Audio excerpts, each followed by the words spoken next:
polemik nasab Ba'alawi yang sudah ramai sekarang ini, yang dikatakan bahwa nasab Ba'alawi tidak terkonfirmasi ke Rasulullah Muhammad SAW. Sebetulnya bukan hanya terjadi di tahun ini, juga bukan hanya terjadi di Indonesia. Setelah saya telusuri, saya cari fakta sejarah, ternyata memang betul. Sejak dulu pun nasab Ba'alawi ini sudah banyak penolakan, ya, termasuk dari Naqobah di Yaman itu sendiri, ya, dari Naqobah Ashraf Hijaz Arab Saudi pun sama ada penolakan. Dari Yaman itu sendiri, Syekh Mukbil Al-Wadi juga seorang nasabah itu pun sama menolak nasabnya Ba'alawi. Syekh Hasan Salim Al-Jalani Al-Hasani juga sama menolak. Termasuk seorang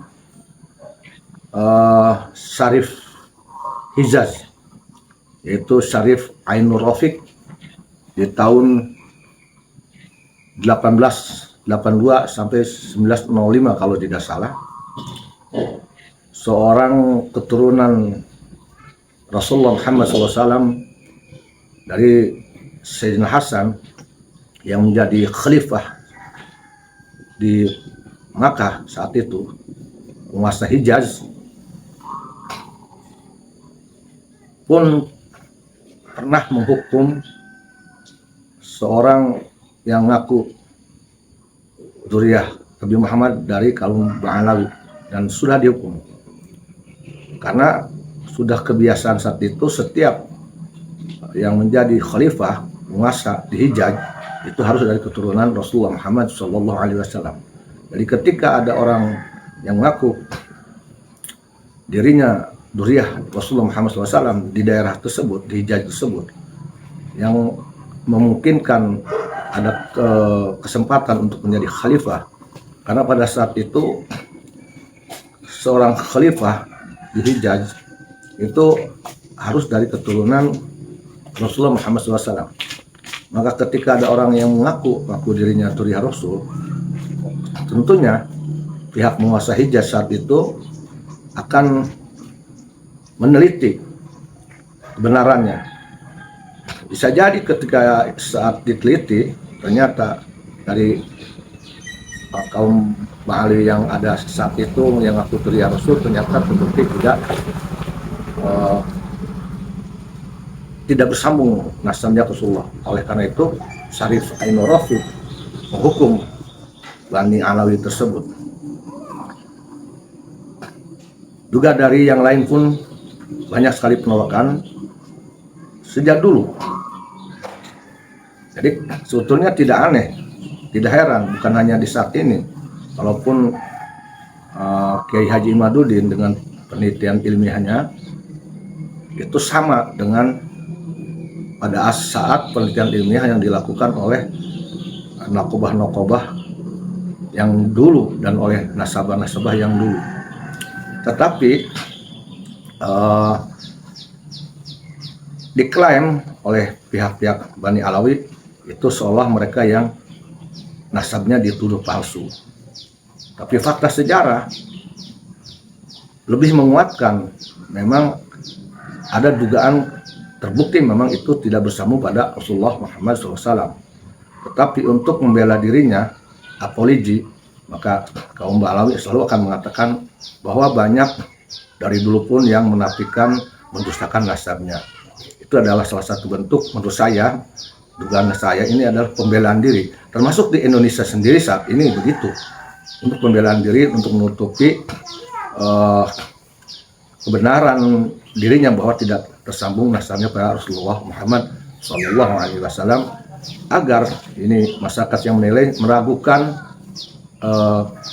ketidaknyambungannya tersebut, sehingga tetap punya keyakinan bahwa memang Pak Alawi ini adalah dzurriyyah Nabi Muhammad SAW. Keberhasilan mereka mengatakan yang nasabnya hasil penelitian ke nasab mereka ke Rasulullah itu berdasarkan hasil penelitian yang dulu pun sekarang itu tidak tersambung, itu berhasil membuat beberapa masyarakat meragukan hasil penelitian dan meyakini mereka tetap dzurriyyah Rasulullah Muhammad SAW. Itu yang saya amati, saya teliti, saya cermati saat ini, khususnya dari semenjak terjadinya polemik nasab yang setelah terjadinya hasil tesis penelitian Kiai Haji Imaduddin, penelitian ilmiah.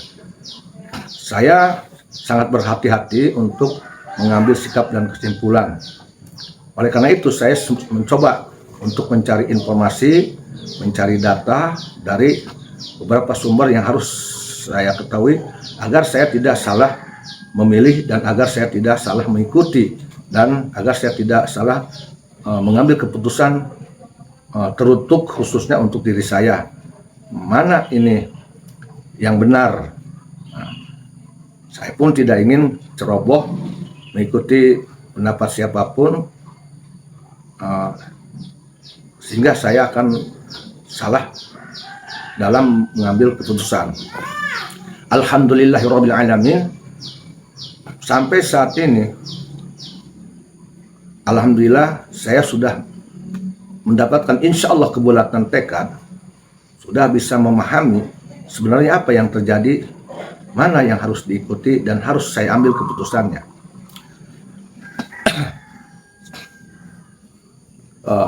Ada hal yang kemarin itu membuat saya bahagia,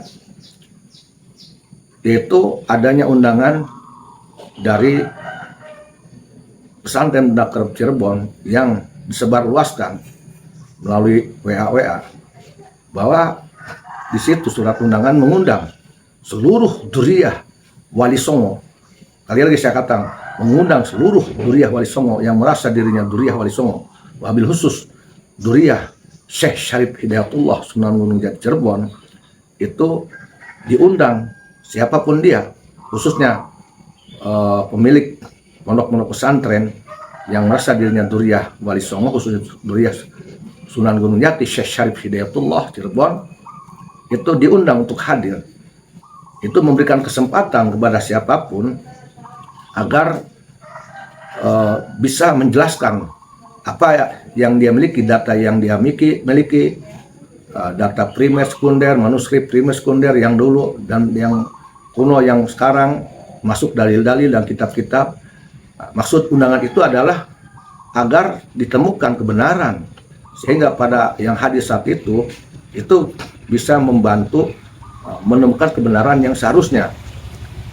Dan saya monitor yang hadir di Dakrab tersebut itu sudah mewakili seluruh dzurriyyah Wali Songo menurut penilaian saya, yaitu dari Sunan Rajab ada, Sunan Abdullah kan dari Aceh ya, saat itu ada dari Aceh, dari Madura, Lumpur, dari Cirebon sendiri apalagi ya, dari kalau tidak salah dari Kanoman mewakili ada, termasuk yang mewakili dari Banten.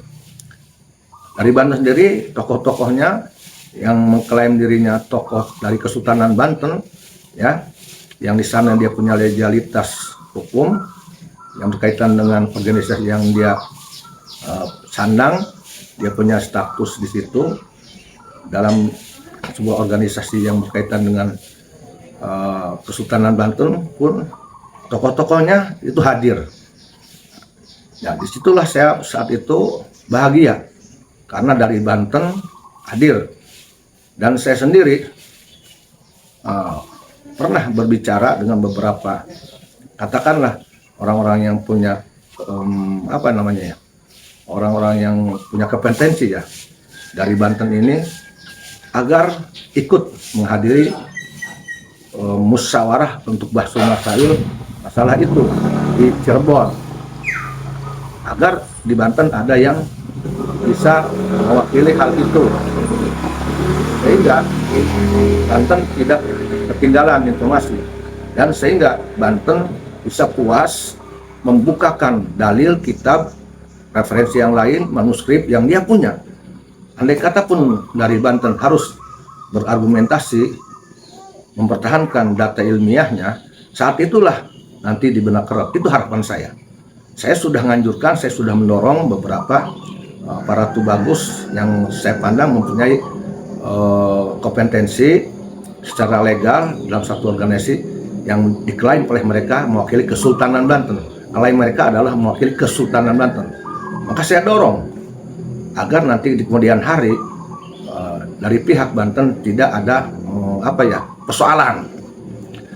Artinya saya menegaskan ketika itu kepada mereka, di sanalah dikeluarkan semua yang mereka punya, yang mereka miliki, ilmu nasab yang mereka punya, mereka miliki dalil dan kitab apapun yang mereka miliki yang berkaitan dengan keterkaitan nasab khususnya Sunan Gunung Jati, termasuk data manuskrip kuno, sekunder, primer pun semua mereka keluarkan, diungkap. Maksudnya disitulah di benda kerap itu nanti silahkan mereka beradu argumentasi, kalaupun mau berdebat ya berdebatlah di sana, tetapi dengan cara yang profesional, yang ilmiah, artinya dengan data, dalil, kitab, semuanya dibawa, sehingga nanti ada kepuasan. Itu maksud tujuan saya mendorong beberapa tubagus yang punya kewenangan, kompetensi berkaitan dengan kelembagaan di Banten.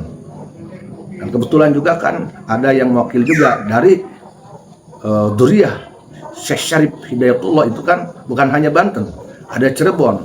Dari Cirebon pun sudah cukup diwakili oleh para elang di sana. Jadi kalau bicara nasabnya Syekh Syarif Hidayatullah, itu menurut saya sudah terwakili karena kehadiran dari Cirebon, dari Kanoman, dari Banten itu ada. Jadi dari nasab keturunan Sunan Gunung Jati, Syekh Syarif Hidayatullah, menurut saya itu sudah terwakili di benda kerep, ya. Itu adalah sebuah kesempatan, undangan benda kerep adalah sebuah kesempatan keterbukaan, transparansi, ya, kejujuran untuk membuka kebenaran dan untuk menghentikan polemik nasab dan untuk menjawab sebenarnya kemana sih nasab Wali Songo, sebenarnya gimana sih Bani Alawi terkonfirmasi atau tidak, sahih atau tidak, muqayyim atau tidak. Saat itu kesempatan seluas-luasnya di benda kerep.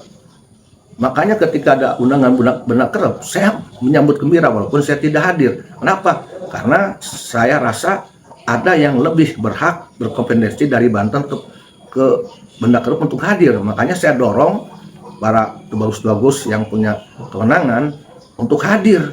Harapan saya ketika di benda kerep mereka hadir dan pulang ke Banten sudah tidak ada lagi narasi yang lain, pulang ke Banten dengan penuh kepuasan. Itu harapan saya, sehingga saya mendorong yang dari Banten untuk hadir di benda kerep. Nah, kemudian setelah beberapa hari ada berita yang bisa didengar oleh kita semua di seluruh seantero Indonesia. Maaf ya, di seluruh seantero Indonesia, siapapun dia bisa mengetahui hasil bahsul masail para ulama-ulama, ya, para pakar-pakar. Menurut saya termasuk Kiai Haji Imaduddin di sana pun ada, kalau tidak salah Haji Tubagus Fatul Alim pun ada di sana. Itu sudah, menurut saya sudah mewakili ya dari Banten dan yang lainnya. Jadi hasilnya yaitu seperti yang kita ketahui semua yang sudah tersebar di YouTube, bahwa yang pertama Duriyah dan nasab Wali Songo, nasab Wali Songo termasuk nasabnya Sunan Gunung Jati ternyata tidak bersambung ke Ba'alawi, tidak ke Imam Ubaidillah. Ternyata berdasarkan kajian kitab dan data yang ada, bahkan ada data yang di abad 5 kalau tidak dari Sayyid Muda Kusasi, bahwa nasab Wali Songo termasuk nasabnya Syekh Syarif Hidayatullah itu bersambung ke Al-Bukhari, Al-Kazimi, Al-Husaini. Itu hasilnya, dua hasil yang sangat jelas beredar di YouTube yang bisa kita dengar. Kali lagi saya katakan, hasil musyawarah bahsul masail di Benda Kerep yang dihadiri oleh seluruh perwakilan Duriyah Wali Songo termasuk Duriyahnya Sunan Gunung Jati. Nah, saya tegaskan, Duriyahnya Sunan Gunung Jati yang merasa dirinya mempunyai nasab ke Syekh Syarif Hidayatullah, yang mewakili nasab Syekh Syarif Hidayatullah baik di Cirebon dan Banten, itu sudah sangat jelas bahwa Sunan Gunung Jati dan Wali Songo nasabnya soheh bersambung ke Al-Bukhari, Al-Kazim, Al-Husaini. Yang kedua, bahwa nasab Ba'alawi itu mukhtalafun fih. Itu jelas sekali. Jelas sekali. Jadi dua hasil yang menurut saya sudah sangat cemerlang dan itu sudah bisa dipertanggungjawabkan. Kenapa sebabnya? Karena pertemuan itu bukan pertemuan abal-abal, bukan pertemuan sembunyi-sembunyi, bukan pertemuan halusinasi, bukan pertemuan adanya kelicikan, bukan. Tetapi memang dibuka untuk siapapun yang merasa dirinya Duriyat Wali Songo melalui sebaran undangan dan dijelaskan undangan tersebut, waktu dan tempatnya dan tujuannya sangat jelas. Artinya ini memang sebuah langkah terbaik dari panitia di Benda Kerep untuk secara sportif dan jujur membuka kepada siapapun agar bisa hadir membawa dasar ilmiah, kitab dan sebagainya di saat itu. Menurut saya ini hal yang patut diapresiasi, dan ternyata keterbukaan undangan ini pun alhamdulillah itu dihadiri oleh Duriyah Wali Songo yang semuanya menurut saya itu punya kompetensi, bukan orang-orang yang kecil-kecil yang datang ke sana, punya kompetensi dari Banten, dari Cirebon, dari mana. Nah, sehingga menghasilkan dua keputusan tadi. Kalau menurut saya sebetulnya dilihat dari standar hasil bahsul masail di Benda Kerep, ya, yang hasilnya tadi bahwa nasab Wali Songo itu sudah jelas sekali tidak bersambung ke Ba'alawi tetapi bersambung ke Al-Bukhari, Al-Kazimi, Al-Husaini. Artinya Wali Songo itu adalah zuriyah Nabi Muhammad Sallallahu Alaihi Wasallam. Soheh itu. Begitu juga Duriyah Sunan Gunung Jati pun yaitu tetap adalah golongan dari zuriyah Rasulullah Muhammad Sallallahu Alaihi Wasallam. Soheh. Tidak bisa diragukan bahwa semua keturunan Wali Songo, wabil khusus keturunan Sunan Gunung Jati, Sultan Hasanuddin, itu adalah zuriat Rasulullah Muhammad Sallallahu Alaihi Wasallam yang bersambung ke nasabnya ke Al-Bukhari, Al-Kazimi, Al-Husaini. Begitu menurut hasil bahsul masail di Benda Kerep, bukan menurut saya. Saya katakan sekali lagi, bukan menurut saya. Hasil musyawarah bahsul masail di Benda Kerep, saya tegaskan bahwa nasab Wali Songo, begitu pula nasab Duriyah Wali Songo itu bersambung ke Al-Bukhari, Al-Kazimi, Al-Husaini. Berarti Wali Songo dan keturunannya adalah zuriat Nabi Muhammad Sallallahu Alaihi Wasallam 100%. Dan nasab Ba'alawi itu yang bersambung ke Rasulullah itu statusnya mukhtalafun fih, diragukan. Hanya tidak dikatakan batal aja secara kasar, diragukan, mukhtalafun fih, masih ikhtilaf, masih diperdebatkan. Bukan hanya sekarang diperdebatkan, dari semenjak dulu oleh para nakib-nakib, ya, yang bisa dipercaya punya legalitas. Tetapi ternyata memang sudah menjadi kebiasaan, mungkin sudah jadi hukum alam. Semua kebenaran tidak bisa disepakati oleh semua orang. Begitu juga ketika Nabi Muhammad Sallallahu Alaihi Wasallam diturunkan oleh Ta'ala, agama Islam diturunkan oleh Ta'ala oleh Nabi Muhammad di Makkah, tidak semuanya mengimani. selalu saja ada pihak-pihak yang menolak dimanapun di dunia, dalam sisi manapun, dalam saat musyawarah, rapat ekonomi atau dimanapun itu, selalu aja ada pihak-pihak yang tidak puas. Tidak menutup kemungkinan juga hasil benda kerap pun itu yang sudah jelas-jelas itu secara real, secara fakta, ada keputusan yang memang bukan hasil abal-abal, KW-KW, yang datangnya juga bukan orang KW-KW, abal-abal dari Banten khususnya. Itu semua yang dari Banten kan orang-orang yang berpengaruh. Semua yang datang sana orang berpengaruh kan, itu semuanya. Yang bisa membawa dirinya mengatasnamakan Kesultanan Banten. Semuanya pengaruh loh, tokoh-tokoh. Jadi kan saya bilang itu bukan abal-abal yang datang sana. Itu menghasilkan seperti itu. Ya, tetapi rupanya ada aja pihak-pihak yang tidak puas, yang dengan berbagai macam alasan, sehingga mungkin harus ada lagi entah namanya apa, kajian kayak apa, yang sepertinya saya anggap apakah akan menolak hasil benda kerap, atau justru akan lebih menguatkan, atau akan membuat lebih abu-abu, atau gimana. Saya tidak tahu motif kalau ada undangan lagi. Hanya saja apakah ini akan menjadi sebuah kemaslahatan nanti ketika ada undangan lagi, membahas lagi hal yang sama itu juga, ya. Apakah akan lebih menguatkan kemaslahatan atau sebaliknya kemudaratan? Apakah akan lebih merekatkan tali persaudaraan, silaturahim atas sesama duriat, menyamakan keputusan kesepakatan tentang nasab Wali Songo, khususnya nasab Songo, atau malah sebaliknya akan menimbulkan konflik? Nah, ini wajar saya bertanya-tanya, karena walaupun bagaimanapun saya ini orang Banten, lahir di Banten. Oh, mohon maaf ya, mohon maaf bagi orang-orang yang tidak setuju saya bawa Banten. Saya bukan membawakan atas nama Banten ya, mohon maaf ya. Dan saya tidak membawa nama Kesultanan ya, mohon maaf ya. Saya Yusuf, orang yang lahir di Banten ya, bukan membawa Banten, apalagi membawa nama ulama Banten. Oh, membawa nama Kesultanan? Oh, enggak. Saya enggak membawa Kesultanan Banten, enggak. Ya, itu nggak tahu milik siapa Kesultanan Banten. Mohon maaf. Saya katakan saya ini orang Banten, ya. Saya orang Banten bin Haji Raden Muhammad Nanoy Hanan, ya. Saya orang Banten. Artinya saya sudah orang Banten menyambut gembira ketika ada khobar kepada saya yang sangat menggembirakan. Saya anggap ketika itu polemik masa berakhir dengan adanya pertemuan di Bendang Kerep, Pasumais Bendang Kerep, dan hasilnya Bendang Kerep adalah suatu hal yang mengakhiri konflik, yang bisa menjawab kepada seluruh rakyat Indonesia, seluruh masyarakat, khususnya kepada saya. Saya anggap seperti itu, makanya saya bahagia.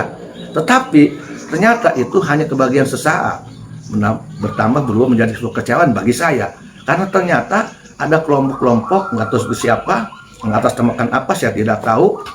Mau bisa mereka mau punya mereka, gimana mereka nggak, saya tidak tahu. Mungkin itu punya mereka, saya tidak tahu.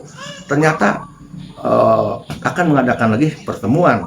Silakan aja. Hanya saja saya bertanya, apakah nanti itu pertemuan bentuknya apapun itu akan menguatkan kemaslahatan, persaudaraan, silaturahim, kejelasan nasab lebih dikuatkan, atau sebaliknya? Ini yang harus dipertimbangkan, ya. Silahkan aja hal itu. Saya hanya bisa mendoakan semua itu lancar, berkah, manfaat kepada siapapun yang mengadakan, siapapun. Semoga berkah, lancar, sepakat yang hak di sisi Allah, yang tidak berdasarkan nafsu. Memang itu sebuah keputusan yang hak menurut pandangan Allah Subhanahu wa Ta'ala. Tidak ada konflik, tidak ada masalah, semuanya damai-damai saja, baik-baik saja, aman-aman saja. Tidak ada dicampuri oleh hawa nafsu, oleh keangkuhan, kesombongan. Aku loh ini, aku loh saya ini, aku ini, di sini ada ini, bla bla bla. Nggak ada itu. Tetap semua tunduk kepada kebenaran Allah, tunduk kepada takdir Allah yang sudah memberikan hak keputusan-keputusan yang hak di sisi Allah, menyangkut nasab Wali Songo, menyangkut nasab Syekh Syarif Hidayatullah. Semoga tidak ada lagi pembangkangan kepada takdir Allah Ta'ala dalam hal penentuan nasab Wali Songo, lebih khusus nasab Syekh Syarif Hidayatullah. Dan semoga semuanya itu, yang datang, yang tidak datang, itu diberi taufik hidayah, diberi kebulatan tekad, menerima keputusan hak dari Allah Ta'ala lewat takdirnya. Itu harapan saya. Dan saya setelah menimbang-nimbang dari dulu, Dan semenjak adanya polemik nasab terkait tesis ilmiah Kiai Haji Imad, yang saat itu memang semenjak awal saya mendukung, tetapi saya belum mengambil keputusan apakah saya ini mengambil keputusan yang mana, karena saya ini mempunyai dua pertimbangan, yaitu sejujurnya kalau dalam catatan nasab di keluarga saya, dari ibu, dari bapak, itu bersambungnya ke Imam Ubaidillah, dari ibu, dari bapak, ya. Kalau saya katakan berkali-kali dalam YouTube dan video, kalau saya mau egois, mau ambekan, mau pemarah, mau sok-sokan, aku paling ngerti, paling tahu, paling punya data, saya mungkin salah satu orang yang pertama yang harus marah ke Kiai Haji Imaduddin, karena jelas catatan nasab saya, ya, dari ibu, dari bapak saya nih, ya, itu bersambung ke Imam Ubaidillah, tetapi itu tidak saya lakukan. Itu catatan saya. Yang kedua, munculnya tesis Haji Imad ternyata berseberangan dengan catatan saya. Haji Imad lewat tesisnya itu ke Musal Kazim. Ditambah lagi yang ketiga, hasil benda kerap, itu juga sama sesuai dengan penelitian Haji Imad. Jadi saat itu semenjak tesis Haji Imad, benda kerap, saya ini ada di dua persimpangan.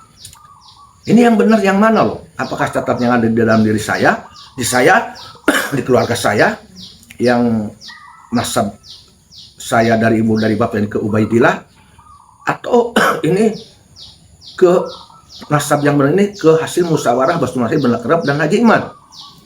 Nah, alhamdulillahirabbil alamin, Allah Ta'ala sudah membantu kepada saya, Allah yang hak sudah insya Allah membantu kepada saya, memberikan kebulatan tekad.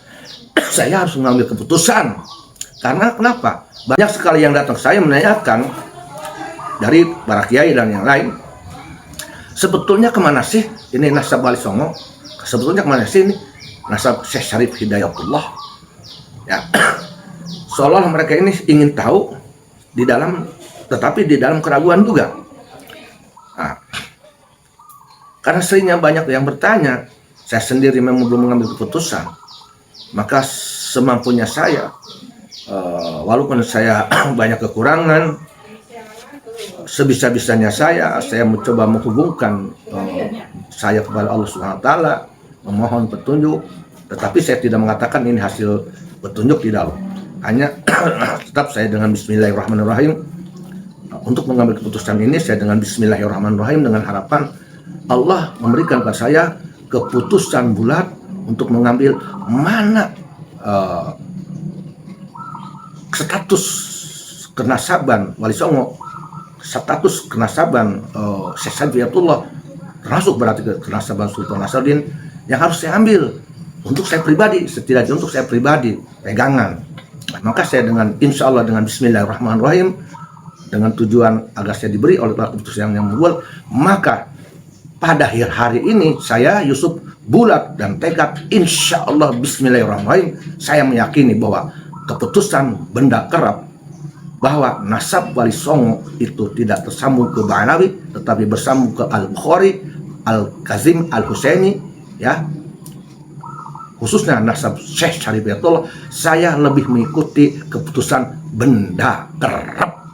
Jadi saya mengikuti keputusan benda kerap, hasil bahasa musab benda kerap, yaitu bahwa nasab Wali Songo termasuk nasab Syekh Syarif Hidayatullah, ya, tentunya berarti berkaitan, kalau nasab Syekh Syarif Hidayatullah berarti berkaitan nasab Sultan Nasruddin yang ke bawahnya, yang turunannya.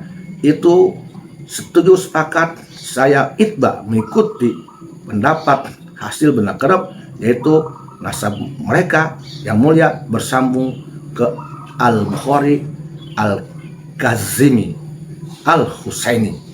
Dan saya sepakat menerima bahwa nasab Bani Alawi mukhtalafun fih 100%, insya Allah tanpa keraguan. Dan itulah keputusan saya. Jadi saya harus mengambil keputusan setidak-tidaknya untuk diri saya. agar saya tidak bimbang yang mana yang harus saya ambil ketika saya ditanya oleh keluarga, oleh santri, oleh jemaah, oleh masyarakat, oleh kiai. Kalau saya tidak punya keputusan, nanti mereka juga bingung gimana ini. Maka oleh karena untuk menjaga itu, dan oleh karena banyaknya pertanyaan dari beberapa kiai ke saya dan yang lain-lain, minta kejelasan sambungan nasab Wali Songo, khususnya nasab Syekh Sadaqatullah dan yang lainnya. Maka saya tadi berusaha untuk mencoba dengan bismillahirrahmanirrahim, dengan bertekad menyambungkan diri saya ke Allah Ta'ala agar dibantu oleh Allah kemana yang harus saya ambil. Maka seperti yang saya katakan, bahwa saya mengikuti keputusan benda kerap dengan insya Allah bidillah tidak ragu lagi. Kalaupun ada mereka yang tidak sepakat dengan saya, silakan monggo. Kata ada di antara mereka yang tidak sesuai dengan saya, yang tidak sepakat dengan keputusan saya, monggo silakan. Itu hak mereka. Mereka tidak sesuai dengan saya, monggo. Tapi mohon maaf, jangan paksa saya untuk mengikuti pendapat mereka. Saya akan menghormati pendapat mereka yang artinya tidak sesuai, tidak ikut mengambil keputusan benda kerap, ada keputusan, silakan. Itu hak mereka. Saya tidak akan maksa mereka harus sesuai dengan saya. Begitu juga mereka jangan coba-coba maksa saya agar saya pun mengikuti mereka. Di sini ada hak untuk mengambil keputusan. Jangan ada intervensi, jangan atas nama apa, atas namakan apapun. Pokoknya kita saling paksa untuk mengikuti masing-masing. Jangan saling ngotot, saling maksa. Jangan, dan jangan ada lagi narasi-narasi yang buruk ketika kita ada perbedaan pendapat. Itu kurang baik. Dalam hal ini kita berbeda, tapi bukan untuk saling bermusuhan. Artinya, cobalah menjadi orang yang legowo. Kita bisa menerima perbedaan pendapat yang orang lain. Ya, itu silakan. Ini kita sudah dewasa, masing-masing punya pengetahuan, masing-masing punya pandangan, masing-masing punya argumentasi, masing-masing punya dalil. Saya insya Allah punya, kita punya dalil, punya pandangan, punya fakta sejarah. Mungkin yang berbeda pandangan dengan saya pun dia juga berbeda sama. Nanti yang selanjutnya siapa yang benar nanti Allah akan tunjukkan, kita lihat saja ya. Yang penting kita nggak usah ada buntut buruk ketika ada perbedaan. Jangan lagi ada bahasa-bahasa yang buruk. Masing-masing punya hak. Kenapa sebabnya? Wong kalau khususnya untuk nasab Sunan Gunung Jati, saya bilang tadi, saya sudah mempercayakan, saya sudah mendorong, memberikan support dan semangat, mewakilkan katakanlah ke beberapa itu bagus yang saya anggap mereka punya kompetensi, punya kewenangan, punya keilmuan, keahlian, dan mereka itu katanya punya jabatan yang berkaitan kelembagaan kesultanan. Maka saya dorong. Nah, saya itu mempercayakan ke mereka untuk hadir di Benda Kerap. Tujuannya supaya pulang ke Banten mempunyai kepastian gitu loh, sehingga tidak ada lagi persoalan yang lain. Itu yang saya harapkan ketika saya mendorong mereka untuk ke Benda Kerap. Dan saya tidak ikut karena saya bilang bahwa saya bukan ahlinya, tidak paham, tidak ngerti, tidak punya kompetensi, tidak punya jabatan apapun di Banten ini, nggak ada. Maka saya cukup wakilkan ke yang mereka yang besar-besar, orang yang besar loh dianggap saya orang kecil, mereka orang besar yang punya wah lah, nah gitu. Saya punya kunci, mereka punya kunci, punya apa, saya tidak punya apa-apa, maka saya wakilkan. Nah, setelah itu saya tunggu hasilnya. Maka hasil Benda Kerap yang saya ketahui itu seperti yang saya katakan tadi. Demikian, ini mudah-mudahan bisa menjadi pencerahan. Jadi kalau ada orang yang bertanya, Yusuf itu kemana tentang nasab Wali Songo, tentang Ba'alawi?